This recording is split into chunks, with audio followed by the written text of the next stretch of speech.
இந்த மேடம் இருக்கு அந்த பிங்க் ஃப்ராக்கு, அங்கேருந்து அவங்க அப்பாவை பார்த்து சொல்கிறாங்க, தயவு செய்து என்ன அழ வச்சிடாது எதுனா சொல்லிக்கல அப்படின்ட்டு. இங்கே வார்ன் பண்ணிடுவாங்க. நான் வந்து பசங்கிட்ட எப்பவுமே பொய் சொல்லவே மாட்டேன். ஏன்னா வந்து அவங்களுக்கு ஃபுல்லாக தெரியும் நம்ம ஹிஸ்ட்ரி என்ன அப்படின்ட்டு. இப்போது நான் பயப்படுறது அவங்ககிட்ட தான். ஆனால் நான் எங்கள் வீட்டில் பொய் சொன்னது இருக்குது. அதில் ரொம்ப முக்கியமாக என் லைஃப்பில் வந்து இருக்கிறது வந்து என்னென்னா, நான் படத்தில் நடிக்கிறேன்னு சொல்லவே இல்லை.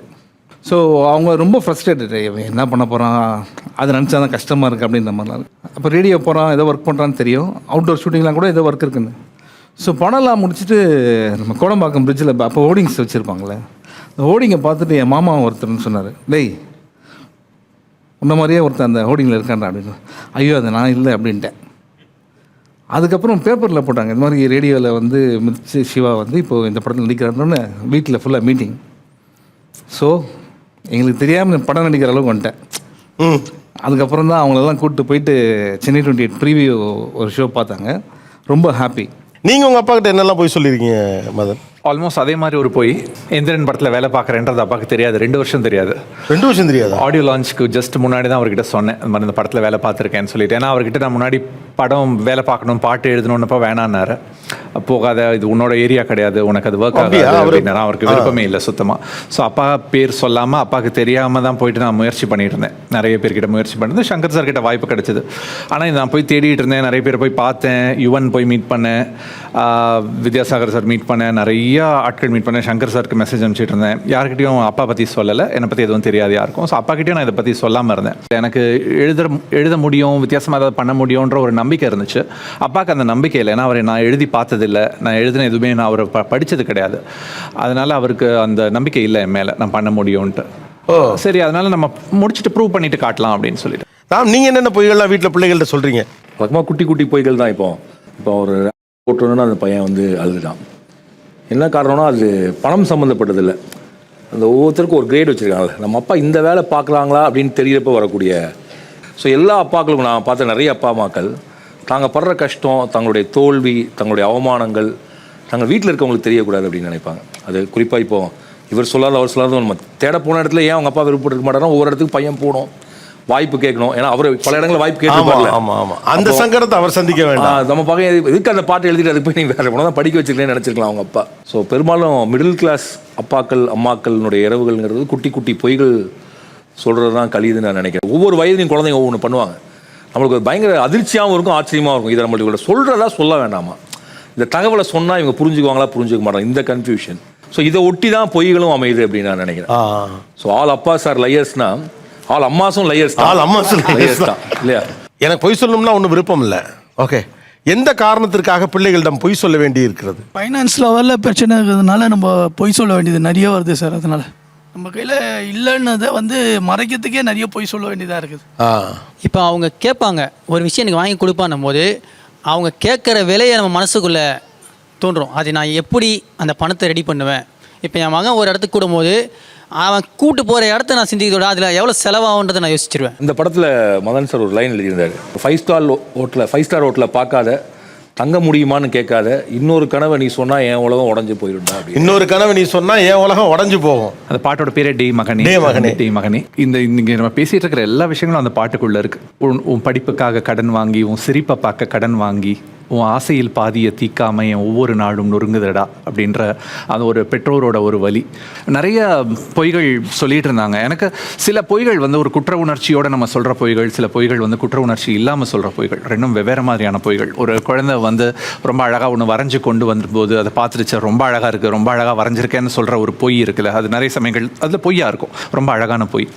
ஒரு பணம் அப்படின்ற விஷயம் ஒன்று உள்ளே வரும்போது, ஒரு ஃபேமிலியோட பிரச்சனைகள் உள்ளே வரும்போது சொல்கிற சில பொய்கள் வந்து கொஞ்சம் ரொம்ப ஹார்டாக இருக்கும். எல்லாம் எடுத்து நமக்கு சொல்லும்போது ரொம்ப வந்து சிரமமாக இருக்கும். உங்களுக்கு அது தெரியுமா, சத்தம் இல்லாமல் இருப்பார், 1000 பாடல்களை கடந்து விட்டார் மதன் கார்கி. அந்த பாட்டு என் பர்சனல் பாட்டு வேற, ப்ளீஸ் அப்பா செத்து போகாது அப்படின்னு பண்ண வேணான்னு. ஓ ப்ளீஸ் அப்பா செத்து போகாத. ஆமாம், அந்த என் பையன் வந்து டார்ச்சர், நான் சிகரெட் விட்டேன். இப்போ இந்த பையன்கள் பண்ணக்கூடிய இந்த பொண்ணு சொன்னால அப்பா அந்த கசாயத்தை அப்படி நம்ம பையன் வந்து அவன் எப்படிலாம் பண்ண ஆரம்பிச்சிட்டானா, நான் விடுறதுக்கு முன்னாடி இப்போ இவர் வந்தாருன்னா, நீங்கள் அப்பாவுக்கு ஃப்ரெண்ட் ஆமா கொஞ்சம் சொல்லுங்களேன் அவர்கிட்ட, கேன்சர்லாம் வருமா, அடிச்சுட்டு இருக்கா சிகரெட், இப்படி சொல்லுவான். இப்படி ஒரு கடையில் போய் ஒரு நாளைக்கு வந்து திடீர்னு ஒரு நாள் நான் ஷூட்டில் இருந்தேன், நீ இன்னோட விட்டா விடு, இந்த படத்தில் ஒரு நீ விட்டா விடு விடுறேன் எனக்கு என்ன சொன்னால், எனக்கு என்ன தோணுச்சுன்னா நிறைய பேர் சொல்லியிருக்காங்க, ஆனால் அவன் வந்து ரொம்ப சீரியஸாக சொல்கிற மாதிரியே இருந்துச்சு. அப்புறம் நம்மளுக்கு ஒரு சின்ன இது நம்மளால ஏன் விட முடியாது அப்படின்னு அந்த ஒரு இரவுல விட்டது தான். ஓகே. இன்னும் ஒரு படி மேலே போனால் அவர் சொன்னார் குற்ற உணர்ச்சி இல்லாத பொய்கள் எல்லாமே நல்ல பொய்கள் அப்படின்னு சொன்னார். இந்த பொய்களுக்கு நீங்கள் குற்ற உணர்ச்சி பட வேண்டியதில்லைன்னு கூட நீங்கள் டிஃபைன் பண்ணலாம். நான் இப்படியே சொல்கிறேன், பேரண்ட்ஸ் கில்ட்டி ஆஃப் எதுக்குமே ஃபீல் பண்ண வேண்டியதில்லை நான் சொல்கிறேன். எக்ஸப்ட் நீங்கள் ரொம்ப எக்ஸப்ஷனலாக நீங்கள் ஏதாவது விதிவிலக்குகளாக நீங்கள் ஏதாவது செஞ்சால் தவிர மற்றபடி இவங்க இங்கே இருக்கவங்க இந்த பொண்ணு பேசி நான் கேட்டுருந்தேன். அவங்க அப்பா ஆக்சுவலாக வருத்தப்படுறது போல ரசிச்சிட்டு இருந்தார் இல்லையா, அவ்வளோதான் புகார் சொல்லிட்டு இருந்துச்சு, அவர் ரசிச்சிட்டு இருந்தார். இப்போ எங்கள் அப்பா வந்து ஒரு டெமோக்ராட்டிக் ஃபாதர், எனக்கு எதுக்குமே நோ சொன்னதே கிடையாது எங்கள் அப்பா. அண்ட் இப்போ சைக்கிள் நம்ம இது கரெக்டாக எந்த வயசில் இது சைக்கிள்னா சைக்கிள், நம்ம வீட்டுக்கு வந்து 8 மணிக்கு 9 மணிக்கு வந்தாலும் பெரிய கேள்விகள் கிடையாது. நம்ம சொல்கிறத நம்புற ஒரு அப்பா. அப்போ எவ்வளோ பொய் சொல்லியிருப்போம் யோசிச்சு பாருங்க. அது என்ன நாங்கள் ரொம்ப கண்டுபிடிச்சோன்னா அது பொய்ன்னு தெரிஞ்சுமே அது உண்மைங்கிற மாதிரி நடிக்கிற ஒரு அப்பா இருப்பார்ல. So no questions nothing. ஆனால் அன்றைக்கி சைக்கிள் எடுத்து ரோட்டில் ஓட்ட முடிஞ்சுது. இப்போ அந்த ஒரு வீட்டில் ஒரு கொஸ்டின் வந்துச்சு, சைக்கிள் நான் ஏன் வாங்கி கொடுக்குறேன்னா சார் அந்த ரோட்டில் ஓட்ட முடியாதுன்னு சொல்லிட்டு. அன்றைக்கி டிராஃபிக் கம்மியாக இருந்துச்சு, அன்றைக்கி எக்ஸ்போஷர் ரொம்ப கம்மி. அதிகபட்சம் நம்ம வந்து 10th அப்புறம் படம் பார்க்க ஆரம்பிப்போம். இருக்கிறதே 20 ஃப்ரெண்ட்ஸ் தான் இருப்பான், எல்லாத்தோட வீடும் எல்லாத்துக்கும் தெரியும். அந்த ஸ்கூல் டீச்சர் உங்கள் வீட்டுக்கே வந்துடுவாங்க, பெரிய ரகசியம், நம்ம ஒன்றும் அப்படி மறைக்கலாம் முடியாது. அப்புறம் நம்ம யாரை காதலிக்கிறோம் வீட்டுக்கு உடனே தகவலும் வந்துடும். இதில் ஒன்றும் பெரிய அதனால் உங்களுக்கு பெரிய பதட்டம் இல்லாமல் அன்றைக்கி இருந்த அப்பா அம்மாக்கள் குழந்தைகளை தன் போக்கில் விட்டுருந்தாங்க. ஆனால் இன்றைக்கி வந்து யோசிச்சு பாருங்களேன், எக்ஸ்போஷர் ரொம்ப அதிகம். நம்ம குழந்தை எதை தெரிஞ்சுக்கிறாங்க, எங்கே போகிறாங்க, என்ன விஷயங்கள் அவங்களுக்கு வருதுங்கிறது நம்மளை விட வேகமான ஒரு தகவல்கள் வந்துட்டுருக்கு. அப்போ ஒரு பேரண்ட் வந்து ரொம்ப கவனமாக இருக்க வேண்டியிருக்கு. அதாவது சுதந்திரமாக இருந்தாலும் நீங்கள் ஏதோ ஒரு எச்சரிக்கை உணர்வோடு நீங்கள் வந்து ஒவ்வொரு விஷயத்தை மைல்டாக மானிட்டர் பண்ண வேண்டிய ஒரு இடத்துக்கு வரீங்க. அதே மாதிரி பேரண்ட்ஸுமே பெஸ்ட்டாக இருக்கணும்னு நினைக்கிறாங்க. அதுதான் முன்னாடி வந்து நல்ல அப்பா அம்மான்னு ஒரு கேள்வியே இல்லை, அப்பா அம்மானே நல்லவங்க தான் இல்லையா, அவ்வளோதான். இன்னைக்கு அப்பா அம்மாவில் இது வந்து ஜென்டில் பேரண்டிங், இது அந்த பேரண்டிங்லேயே நிறைய வகைகள் வச்சுட்டாங்க. அது கிளாஸஸ்லாம் வேறு வந்துருச்சு, ஒரு பேரண்ட் எப்படி இருக்கணும், ஒரு குழந்தை எப்படி இருக்கணும்னு. அதனால குழந்தைங்களுக்கு முன்னாடி சொல்லணும் ஃபர்ஸ்ட் ரேங்க் வாங்கணும், செகண்ட் வாங்கணும், பிஎஸ் ப்ரெஷர் இருக்க மாதிரி இப்போ அப்பா அம்மாவுக்கு தான் அந்த ப்ரெஷர் அதிகம். அப்புறம் எதுக்கெல்லாம் போய் சொல்லணும், ஒன்று பொருளாதாரம், அப்படின்னு உடல் சார். சம்சயம் நம்ம இப்போ ஒரு வேலை பார்த்துட்டு களைப்பாக தான் இருக்கும், அந்த உடல் களைப்பே குழந்தைகிட்ட சொன்னால் வருத்தப்படுவாங்களான்னு சொல்லாமல் இருக்கவங்க இருக்காங்க, உடல் களைப்பை சொல்லாமல் இருக்கவங்க. அப்புறம் வீட்டுக்குள்ளே நடக்கக்கூடிய சண்டைகளை மறைக்கிறவங்க. அப்பா அம்மாக்குள்ள சண்டை இல்லாமல் எப்படி இருக்கும், இப்போ எங்கள் அப்பா அம்மா சண்டை போட்டு நான் பார்த்தே இல்லை அப்படின்னா அவங்க சண்டை போடாமல் இருந்திருக்க மாட்டாங்க, அவங்க எங்கே தெரியாது. அப்போ அது ஒரு பொய் தானே, சண்டையே இல்லாமல் காட்டும். இந்த மாதிரி பொய்கள் இவ்வளோ இருக்குல்ல, இதெல்லாம் தாண்டி இவங்களாம் சந்தோஷமாக ஜாலியாக இருக்காங்க, ஜாலியாக தான் இருக்காங்க. இப்போ பாருங்களேன், நீயா நானாவில் வந்து உட்காந்து இப்போ at the end of the day இவங்க எல்லாத்துக்கும் ஹாப்பி என்னன்னா, இது குழந்தை கேள்வி கிடையாது, நானும் என் குழந்தையும் நீயா நானாக வந்துட்டோம் இல்லையா. இல்லை, எனக்கு 2-3 விஷயம் ஆட் பண்ணணும்னு தோணுச்சு. விச் இஸ் லைக் இந்த ஹீரோஸ் தோக்குறதுன்னு, இப்போ நம்மளை பொறுத்த வரைக்கும் பேரண்ட்ஸ் தான் ஹீரோஸ், அவங்க தோக்குறதுன்னு அப்படி ஒரு விஷயம் கிடையவே கிடையாது.